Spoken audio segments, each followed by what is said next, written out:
ધ્વજવંદન કરવાનો અવસર મળવો મારા માટે અતિ ગૌરવની વાત છે। આ તિરંગો માત્ર એક ધ્વજ નથી, પરંતુ આપણા બંધારણ સ્વાતંત્ર્ય માટે થયેલા અખૂટ બલિદાન અને લોકશાહી મૂલ્યનું જીવંત પ્રતીક છે। મહાત્મા ગાંધીજી, સરદાર વલ્લભભાઈ પટેલ જેવા ઘણા સ્વાતંત્ર્ય સેનાનીઓએ બલિદાનમાંથી પ્રેરણા લેવાનો આ પ્રસંગ છે। પાટણ જિલ્લો અને સમી તાલુકો હંમેશા સ્વાતંત્ર્ય સંગ્રામની અને રાષ્ટ્ર સેવામાં અગ્રેસર રહ્યો છે। ચાણસ્માના મણિલાલ પુરુષોત્તમદાસ પટેલે દાંડી યાત્રામાં ભાગ લીધો। પુરુષોત્તમદાસ શાહે નાની ઉંમરે જેલવાસ સહન કર્યો। મનુદના દયાળજી પટેલે જીવનભર દેશ સેવા કરી અને ચંપકલાલ મહેતા અને રમીલાબેન મહેતા જેવા વિરલ દેશભક્તોએ અમૂલ્ય બલિદાન આપ્યું છે।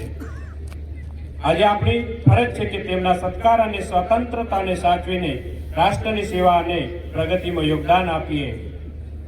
પાટણ જિલ્લો પોતાની સમૃદ્ધ ઐતિહાસિક, સાંસ્કૃતિક અને ધાર્મિક ધરોહર માટે દેશ વિદેશમાં પ્રખ્યાત છે। યુનેસ્કોની વિશ્વ ધરોહર તરીકે માન્યતા પ્રાપ્ત રાણીની વાવ આજે પર્યટકોનું મુખ્ય આકર્ષક બની છે।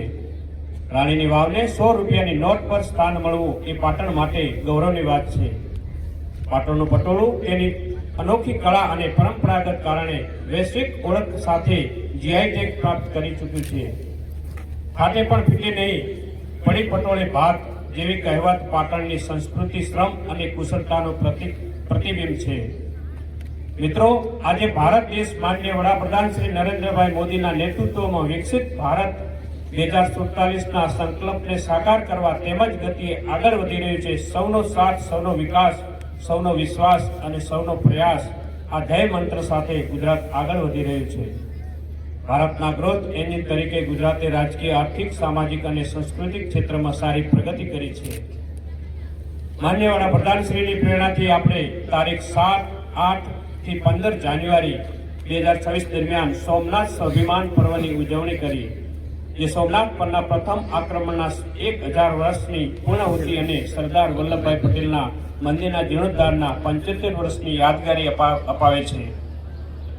વંદે માતરમ ગાનને 150 વર્ષ પૂર્ણ થયા, જેની પણ ગુજરાતમાં જનભાગીદારીથી ઉજવણી કરવામાં આવી હતી। આ પર્વની ઉજવણી આપણા રાષ્ટ્રીય ચેતનાનું જાગરણ કરે છે।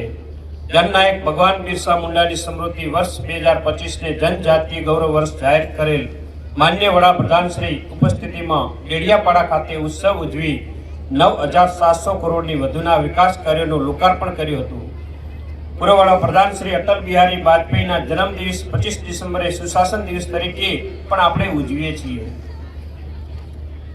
ઉદ્યોગ અને રોજગાર ક્ષેત્રે જો વાત કરીએ તો વર્ષ 2003માં માનનીય વડાપ્રધાન શ્રી નરેન્દ્રભાઈ મોદીએ જે વાઇબ્રન્ટ ગુજરાત ગ્લોબલ ઇન્વેસ્ટર્સ સમિટનું બીજ